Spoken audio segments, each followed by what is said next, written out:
Bonjour mes photographes, bienvenue sur la chaîne La Pause Benoît.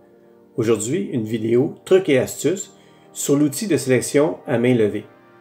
Mais tout d'abord, j'aimerais vous remercier puisque la chaîne a franchi le cap des 300 abonnés. Alors, je vous invite à partager, à mettre un petit pouce bleu et à laisser un commentaire, ça fait toujours plaisir. Avant de débuter cette vidéo, j'aimerais vous rappeler que dans le tutoriel numéro 6, on avait vu l'outil de clonage qui nous permettait de faire disparaître certains éléments et de retoucher adéquatement la photo, ainsi que dans le tutoriel 14, séparation de fréquences. Là, on avait vu plusieurs outils tels que l'outil pinceau correcteur, l'outil correcteur, suppression des défauts, outil pinceau de retouche, et puis, je crois aussi outil pinceau éponge. Alors, les liens vont évidemment être apparus dans le coin supérieur droit de cette vidéo. Alors, on commence sans plus tarder. Tout d'abord, on va vouloir éliminer toutes les bacs de recyclage qu'il y a dans la ruelle. Puis, les objets qui viennent perturber la photo. Alors, on va venir sélectionner l'outil sélection à main levée. Puis on peut regarder ici, on a plusieurs outils carrés, secs, etc. qu'on peut sélectionner. Nous autres, on va sélectionner le dernier. Puis on va zoomer dans la photo pour mieux la retoucher. On va commencer par éliminer les blocs de classe qu'on aperçoit là, un peu isolés. Puis on va venir détourer l'objet autour. On peut choisir un contour progressif, déterminé un peu en haut dans la barre de menu. Puis on choisit le nombre de pixels. Et puis on va dans le menu édition et sélectionner retoucher. Puis le logiciel va le traiter. Puis éliminer l'objet. Important aussi, chose que j'ai pas dit, de choisir de dupliquer le calque et puis le renommer retouche pour que on fasse les retouches sur le deuxième calque pour garder le calque original.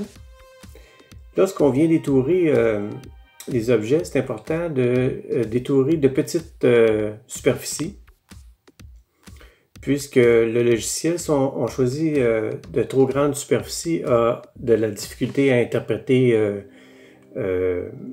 les données et vient faire des retouches un peu,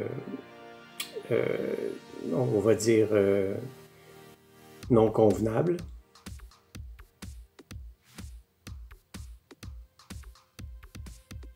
J'ai accéléré un peu la retouche pour vous montrer un peu les résultats. Lui, en fait, il prend les zones adjacentes pour reconstituer l'image. Évidemment, on peut utiliser toute la panoplie d'outils de retouche pour peaufiner adéquatement notre retouche. Ici, c'est juste pour vous montrer la possibilité avec cette fonctionnalité. Là, on va voir, je vais détourer une grande zone, puis vous allez voir un peu ce que j'expliquais tantôt. Ça va faire une zone non convenable, puisque c'est pas très logique comme retouche, comme on voit ici. Ça vient se superposer par-dessus la voiture. Alors, je vais recommencer le procédé en détourant chaque bac de recyclage.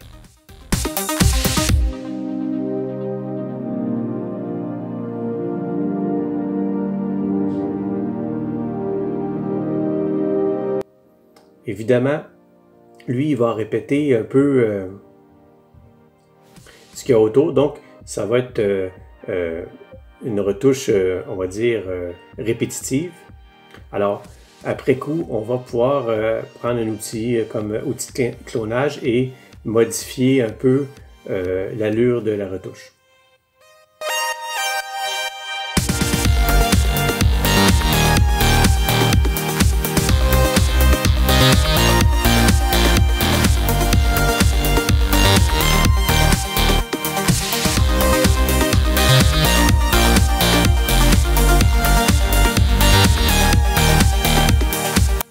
ici, on va voir que le logiciel n'aura pas de difficulté à masquer l'objet que je détourne, puisque il va choisir dans la neige directement la retouche. Alors on y voit, on voit que la retouche est mieux faite.